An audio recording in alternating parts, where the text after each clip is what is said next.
Muy buenas noches a todos. ¿Qué tal estáis? Espero que de maravilla, como siempre. Bienvenidos una semana más aquí a Relatos de la Historia.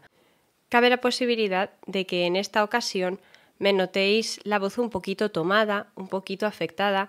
No son imaginaciones vuestras, este fin de semana ha habido un poquito de lío, nada malo, sencillamente es que me fui de boda y pues en las bodas la gente se lo pasa muy bien. Y estas son las consecuencias. Pero bueno, no os preocupéis que está todo controlado.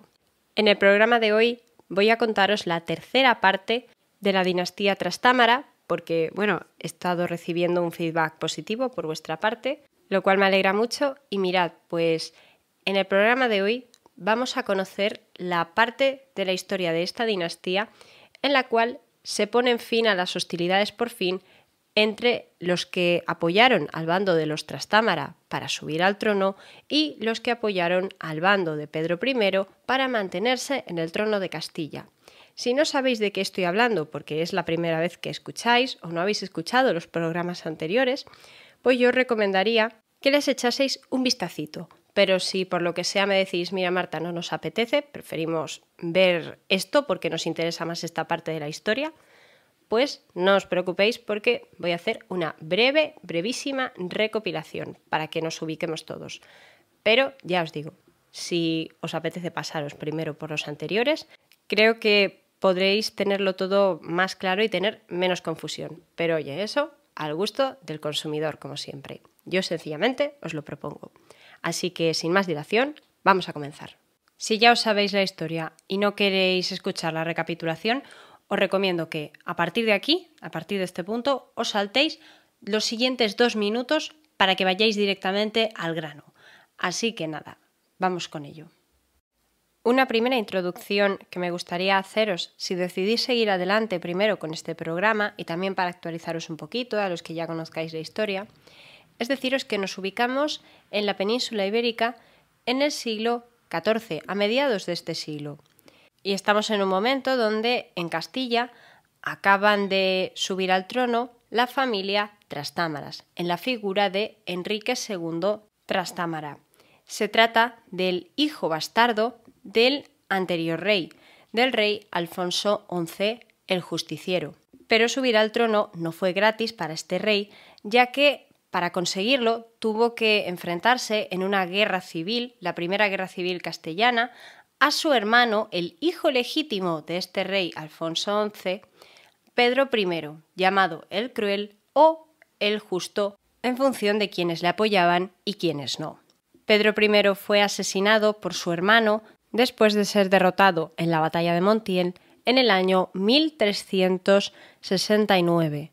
A partir de ahí, Enrique daría inicio a el gobierno, el reinado de su dinastía, teniendo que hacer amistades con el resto de nobles castellanos que le habían apoyado y también teniendo que hacer frente a los conflictos internacionales que había, que en su caso fueron con el rey de Aragón, también fueron en su caso con el rey de Portugal, con el rey de Navarra y, por supuesto también, hacer honor a su deuda con los franceses, que se encontraban inmersos en la Guerra de los 100 años con los ingleses.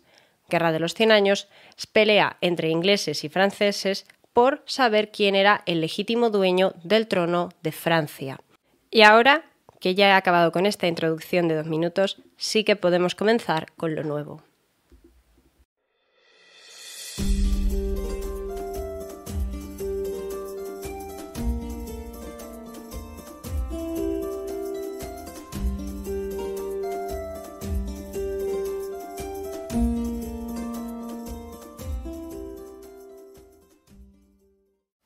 En agosto del año 1358 nació el único hijo varón de los futuros reyes Enrique II de Castilla, primero de los Trastámara, y de su esposa, la futura reina Juana Manuel de Villena, hija del mítico político, infante y escritor don Juan Manuel.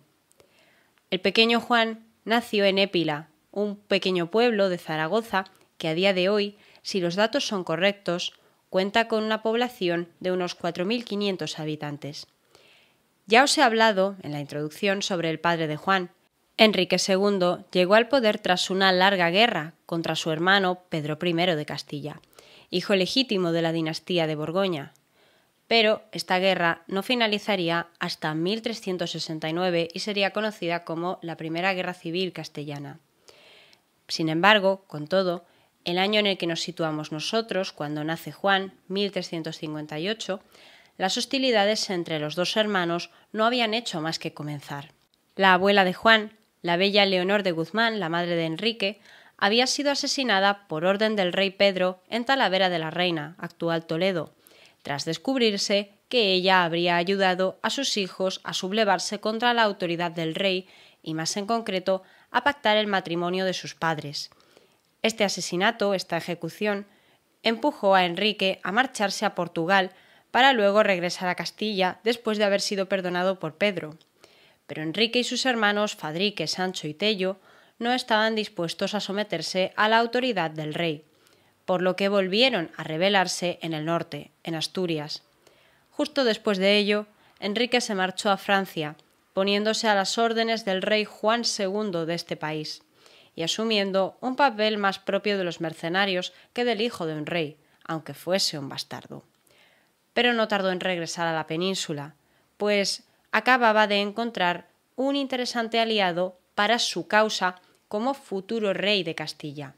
2 años antes de que naciese Juan, en el año 1356, Enrique entró al servicio del rey aragonés Pere IV el Cerimoniós, Pedro IV, para que nos entendamos todos, en su guerra contra Pedro I por el dominio de las tierras de Alicante y Murcia, que estaban en disputa, pero también por el dominio de los reinos. Pedro I era primo hermano del infante Fernando, que a su vez era hermanastro del rey aragonés y su rival de cara a mantenerse en el trono.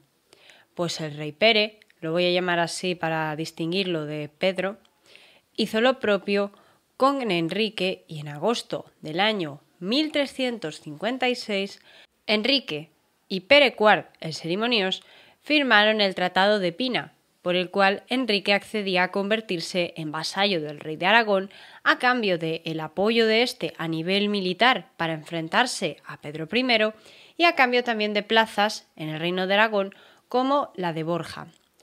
El pretendiente a la corona castellana había llegado a Aragón en compañía de su esposa Juana, la cual pasó desde 1356 hasta 1358 entre las ciudades de Tamarite y Épila, la primera en Huesca y la segunda en Zaragoza.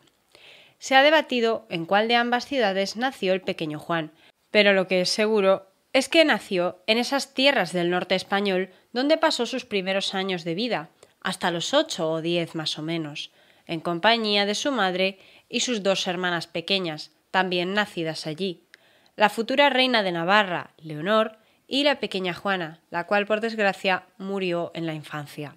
Poco más se sabe de su infancia, aparte de que una vez terminada la guerra civil en Castilla y una vez terminada también la guerra de los 2 Pedros o de las 2 coronas, que es así como se llamaba el conflicto entre Pedro I y Pere el Cerimoniós por Alicante y Murcia, Juan regresó a Castilla con su padre y mientras que Enrique se convirtió en el nuevo rey de Castilla, Juan se convirtió en su heredero y en una persona que, a partir de entonces, a pesar de ser tan joven, iba a tener que ir demostrando su carisma, su personalidad y su capacidad para gobernar los reinos de Castilla y de León. Poco a poco, Juan fue haciendo diversas apariciones en la vida pública. Una de las más destacadas, antes de la muerte de su padre, ocurrió en el año 1375. Esto es cuando llevaban ya unos años viviendo en Castilla.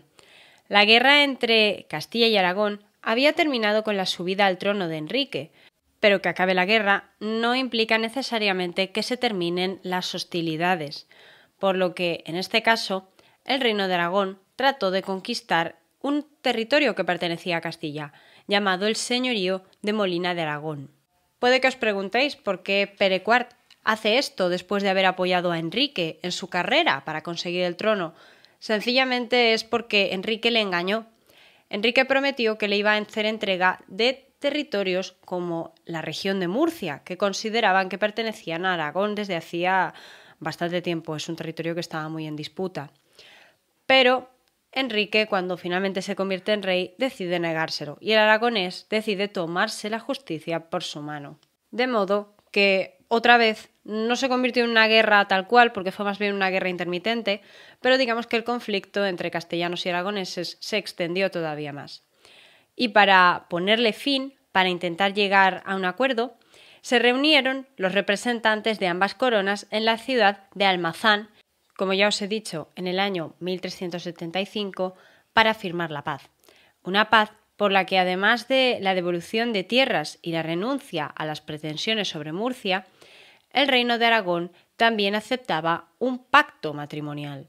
Juan, el hijo de Enrique, nuestro pequeño protagonista, se casaría con Leonor, una de las hijas menores del rey aragonés, y de ese modo esperaban que pudiese terminar el asunto y zanjarse de forma pacífica.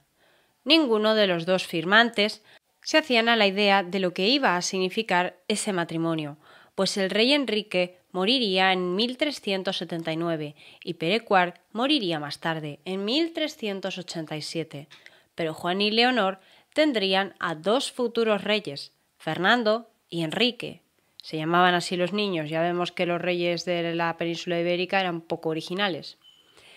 Enrique sería el futuro Enrique III de Castilla y Fernando, el infante, se convertiría en Fernando I de Aragón, siendo el primer trastámara en llevar a la corona de Aragón esa dinastía, que también finalmente terminó asentándose allí y por eso Fernando el Católico también era trastámara. Sin embargo, el matrimonio entre Juan y Leonor duró poco, pues la princesa falleció en el año 1382. Tan solo aguantó un par de años como reina de Castilla y como esposa de Juan. La pobre no llegó a vivir demasiados años, falleció dando a luz y no hubo manera de salvarla realmente, aunque no está del todo claro de qué murió, si fue a causa del parto o si fue después del parto. En cualquier caso, Juan se quedó viudo a la edad de 24 años y se veía en la obligación moral y literalmente institucional de sacar adelante el reino, defendiendo a su familia porque él había heredado de su padre la obligación de asentar a la dinastía y también de defenderlo de las amenazas que venían del exterior. Recordad en qué época nos situábamos. Por lo menos los aragoneses quedaban en paz. Por el momento, estaban tranquilos, habían firmado la paz y habían llegado a un mínimo de acuerdo. Y además, por si fuese poco, la alianza entre Castilla y Francia, que había comenzado el padre de Juan, resultaba amenazadora para la supervivencia geopolítica de los aragoneses, por lo cual prefirieron quedarse tranquilitos, con sus propias ambiciones en el Mediterráneo, de las que también me gustaría hablaros en un futuro. Pero lo cierto es que una sombra se cernía desde el oeste sobre el reinado de Juan y sobre su propia persona. Era un príncipe inglés quien se dedicaba a tentar al rey de Portugal, Fernando I, para que volviese a declarar la guerra a los castellanos, para que volviese a declarar la guerra a aquellos usurpadores del trono castellano. Los trastámara debían ser expulsados para que la hija del príncipe inglés consiguiese hacer valer sus derechos como futura reina de Castilla. Probablemente os estéis preguntando, muchos de vosotros, cómo es posible que un príncipe inglés tuviese derechos sobre el trono de Castilla, y lo que es más importante, ¿por qué su hija los tenía? Para responder a esto vamos a tener que presentar a otros personajes de esta historia, porque a fin de cuentas Juan es el hijo de quien llegó al trono como trastámara, pero esa muchacha, Catalina, esa princesa hija de un inglés, también tenía derechos sucesorios, pero ella tenía derechos por la vieja línea dinástica, es decir, por la línea de Pedro I. Si queréis saber qué pasó, yo os animo a que sigáis escuchando. Erano grande de cuerpo, e blanco, e rubio, e manso, e sosegado, e franco, e de buena consciencia, e home que se pagaba mucho de estar en consejo. Era de pequeña complisión e había muchas dolencias. Descripción que hace del rey Juan I de Castilla Pedro López de Ayala. El rey era considerado un hombre virtuoso y honrado, un caballero perfecto para gobernar.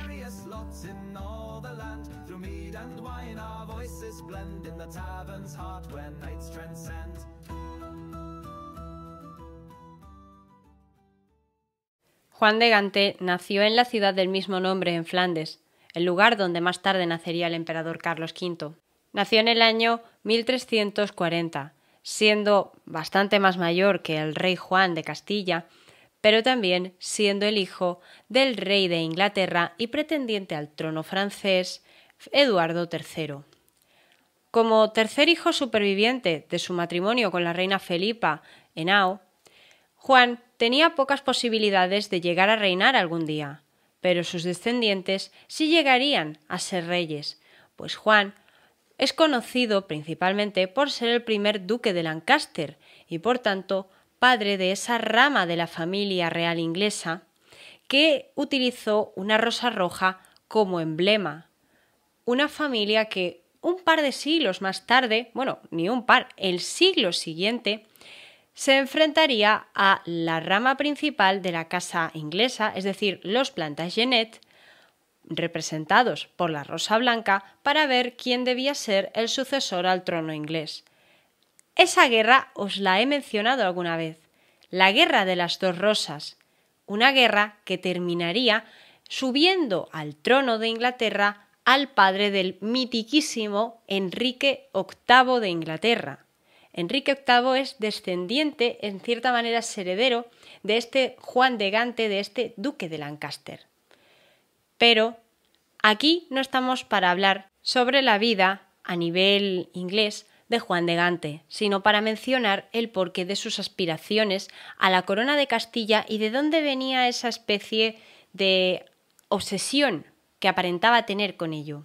Pues bien, os cuento, el idilio de Juan de Gante, vamos a llamarlo idilio, con los reinos de la península ibérica, inician a través de su hermano, que sí que era el príncipe de Gales, que sí que era el heredero a la corona inglesa.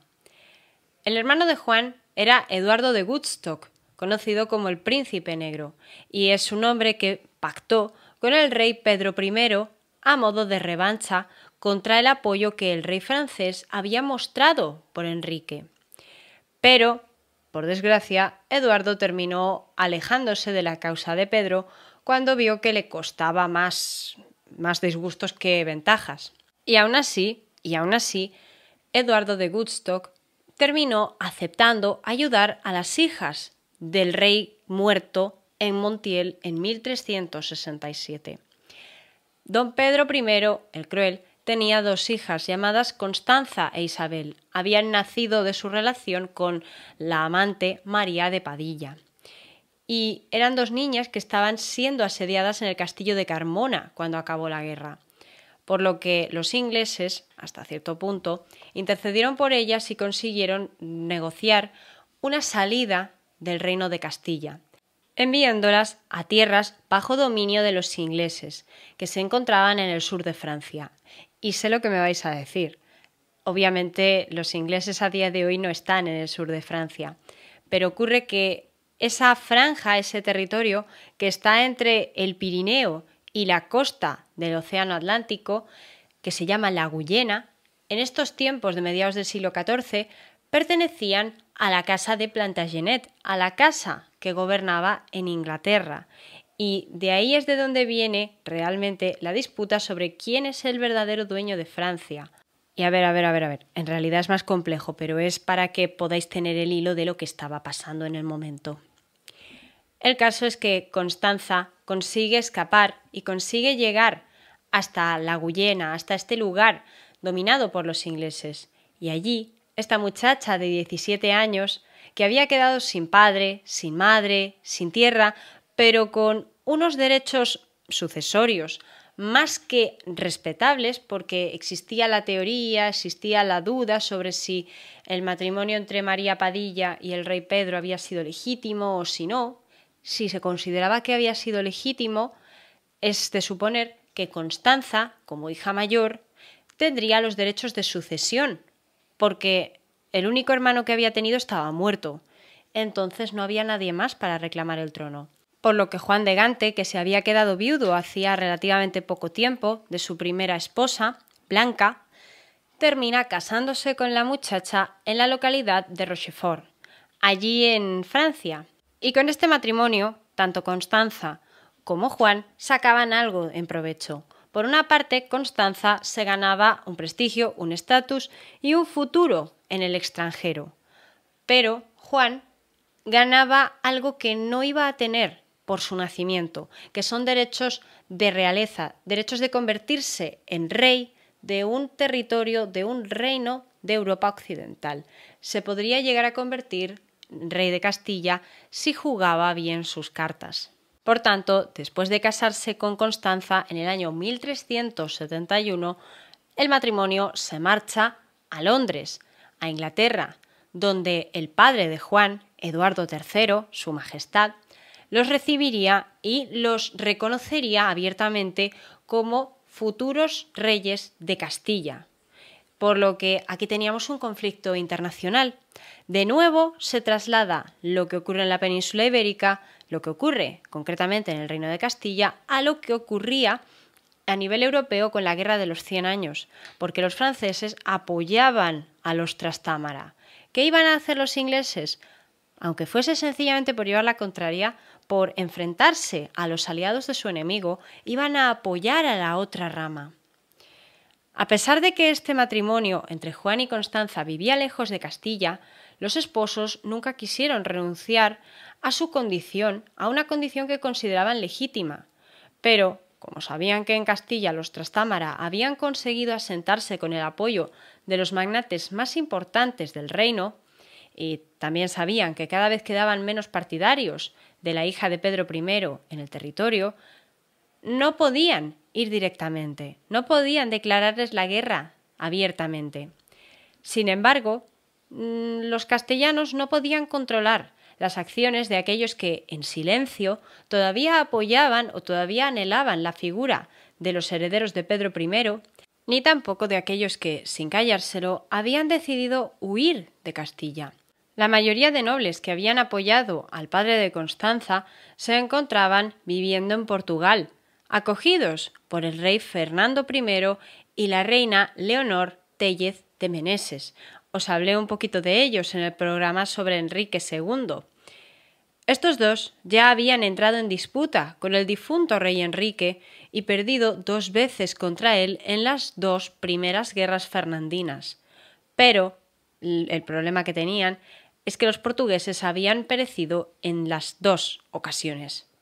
Sin embargo, Juan de Gante tenía un aliado poderoso en la corte portuguesa, un último as en la manga que podría hacer que esta gente, estos reyes, entrasen en razón.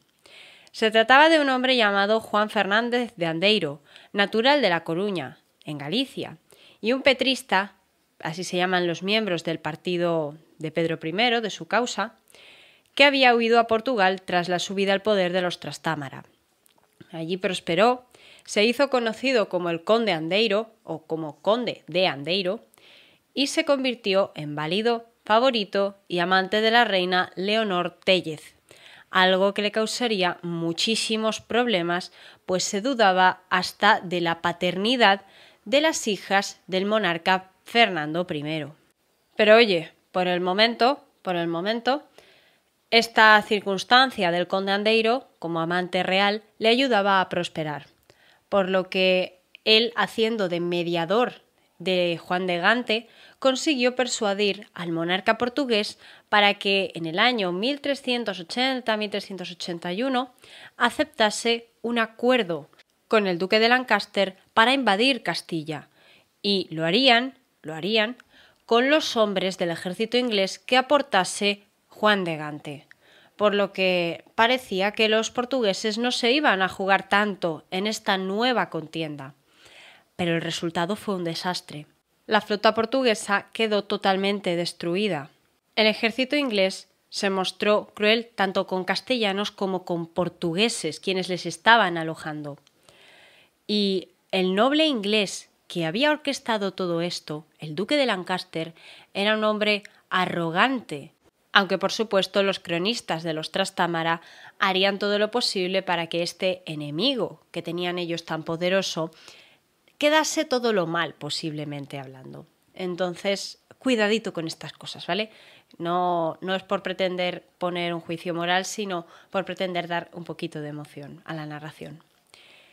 Pero además de esto, la guinda ya es que el rey portugués don Fernando estaba moribundo y no tenía ningún hijo varón que le sucediese en el trono. Lo que sí que tenía eran 2 hijas, y el rey Juan de Castilla, por otra parte, en este momento de la historia, en estos años 1382, acababa de enviudar de la reina Leonor de Aragón, por lo que la solución a esta guerra, a ojos del rey portugués, estaba bastante clara y era sencilla. Se tradujo en un tratado conocido como el Tratado de Badajoz de 1382, el cual puso fin a las hostilidades y a la última guerra fernandina. Según este tratado, la hija mayor del rey portugués, la infanta Beatriz, quien debería ser la heredera virtual, la heredera oficial en caso de no haber varones, se casaría con el rey Juan de Castilla, llevando a la conclusión de que, tarde o temprano, más pronto que tarde, el reino de Portugal quedaría absorbido por los castellanos. Otra vez sería parte de un mismo territorio. Pero don Fernando puso una condición muy concreta, y es que durante un tiempo la regencia del reino quedaría en manos de su esposa, de su viuda, Leonor Téllez de Meneses, que por otra parte estaba embarazada justo antes de que el rey muriese. Si ella era capaz de darle un heredero varón, ese pacto que habían firmado en Badajoz no significaría tanto, porque Juan no podría reclamar derechos sobre el trono de Portugal. Pero si era niña, es de suponer que el rey castellano tendría toda la autoridad para, en nombre de su esposa Beatriz, reclamar ser el nuevo rey de Portugal. Efectivamente, a la muerte del rey Fernando, doña Leonor dio a luz a una niña que murió al poco tiempo, y para colmo ni siquiera había tenido el detalle de presentarse en el funeral de su esposo, alegando que se encontraba mal. Pero los nobles hablaban, y los nobles odiaban a la reina, y también odiaban a su amante, el conde Andeiro. Los acusaban de ser petristas y de que esa simpatía por el bando de Pedro I les había llevado a sufrir muchísimo a todos en Portugal. De manera que cada vez más, la reina se hizo más impopular. Pero cuando Juan, el rey Juan de Castilla, intentó reclamar los derechos de su esposa Beatriz, tampoco gustó. Los nobles no querían al castellano, no querían formar parte de la corona castellana, querían seguir manteniéndose independientes. Y lo que ocurrió es que se produjo una crisis de regencia en Portugal. Una crisis que se conoce como la crisis de 1383 a 1385. Una crisis que en cierto sentido tuvo bastantes paralelismos con lo que había ocurrido entre los Trastámara y Pedro I en Castilla. Y es que los hermanos bastardos del rey Fernando comenzaron a reclamar los derechos sucesorios que ellos tenían como una mejor opción, una mejor alternativa al dominio castellano, terminando con la subida al trono de Juan I de Portugal, más conocido como Juan de Avis, uno de los hijos bastardos de los reyes portugueses, y también implicando con esta subida al trono el destierro a Castilla de la reina viuda Leonor Téllez de Meneses, que se marchó a refugiarse en el reino donde ahora gobernaba su hija. Mirad qué curioso, porque la reina Leonor había sido, tanto por su parte propia como por parte de su familia, una ferviente defensora del bando de Pedro I, por lo que, qué curioso, ¿no?, acabó viviendo en la Castilla de los Trastámara. Y mientras tanto, Juan de Castilla, su yerno, se quedó sin el trono portugués, se quedó sin poder ampliar sus territorios. En su lugar, Juan de Avis, el nuevo rey de Portugal, al año siguiente de subir al trono de forma oficial, nos plantamos en el año 1386, volvió a pactar con los ingleses a través del conocido como Tratado de Windsor. Y en ese mismo año, Juan de Gante, su esposa Constanza y la hija de ambos, Catalina, desembarcaron en el puerto de La Coruña, en Galicia, para instalar una corte provisional en Orense. Desde allí, y con ayuda del nuevo rey portugués, invadieron León. Invadieron el reino de León y tenían el proyecto de seguir hacia el sur de la península. Pero con lo que no contaron ni ingleses ni portugueses es con que, una vez más, las tropas de los Trastámara iban a aguantar el envite, iban a ser capaces de repelerlos. Juan consiguió vencerlos y 2 años más tarde, habiendo acabado, por fin, con esas ambiciones que tenía Juan de Gante de convertirse en rey y asumiendo que no iban a tener paz a no ser que buscasen una solución que agradase tanto a los portugueses como a los ingleses, como a los franceses, a los aragoneses y a los propios castellanos, terminaron teniendo que sentarse a negociar y a firmar otro pacto, conocido como el Tratado de Bayona. El tratado se firmó en el año 1388 y, por una parte, todos iban a tener que ceder hasta cierto punto, aunque el verdadero vencedor fue el rey Juan de Castilla, desde luego. Por una parte, antes que nada, Juan de Gante, ese infante inglés, iba a renunciar a sus derechos y a los de su esposa sobre la corona de Castilla. Pero por otra parte, se iba a poner fin a la guerra de una vez por todas. ¿Qué iba a hacer Juan de Castilla? ¿A qué iba a renunciar el rey de los Trastámara? Iba a renunciar sin renunciar. Pues él seguiría siendo rey.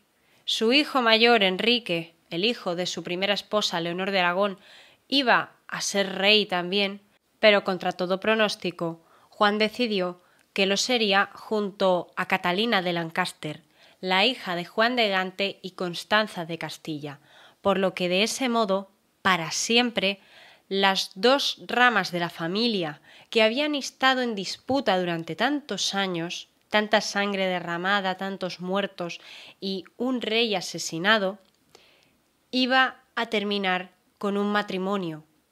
La herencia de Pedro I, a través de Constanza, su hija, y a través de su nieta Catalina, iba a emparentar de nuevo con el hijo de Juan de Castilla, Enrique III de Castilla. Y ellos dos, juntos, serían reyes de Castilla y tendrían hijos que llevarían la sangre de Enrique II, el de las Mercedes, y de Pedro I, el Cruel. Sería heredero de las dos vertientes. Y mirad qué curioso, porque Enrique III y Catalina de Lancaster, que serían reyes de 1393 a 1406, serían ni más ni menos que los abuelos de Isabel la Católica. Ya el círculo de los Trastámara va llegando a su punto culmen, pero lo hicieron en muy poco tiempo y de forma muy intensa. Es interesantísimo, porque una vez llegas a este punto de la historia de los Trastámara, vas viendo cómo se va cerrando un círculo, cómo de repente se empieza a encajar todo. Después de una larguísima guerra, se estabiliza todo, tienes a dos reyes que reconcilian toda la disputa que ha habido desde hace medio siglo, prácticamente más de medio siglo, y después de ellos vendrá el hijo de Catalina de Lancaster y de Enrique III, Juan II de Castilla, y después de él los hermanos Enrique IV e Isabel la Católica. Pero, cuidado, porque recordemos que el hermano de Enrique III, el otro hijo de Juan de Castilla, Juan I, Fernando, llegaría a ser rey de Aragón y también sería antepasado de Fernando el Católico, por lo que a partir de ahora no hablamos de una sola dinastía Trastámara, sino de dos dinastías Trastámara. Pero para saber cómo se dividieron, para entender cómo el infante Fernando, hijo de Juan I de Castilla, llegó a gobernar en Aragón y cómo llegó a asentar a la dinastía Trastámara en ese reino del este peninsular, hay que hacer otro programa, porque si la tanda de reyes castellanos hasta la fecha os ha resultado sorprendente o mínimamente interesante, la rama trastámara en Aragón tiene su propia luz, tiene su propia historia y tiene su propio encanto, pero sobre todo tiene una capacidad de engancharte que a mí me resulta fascinante.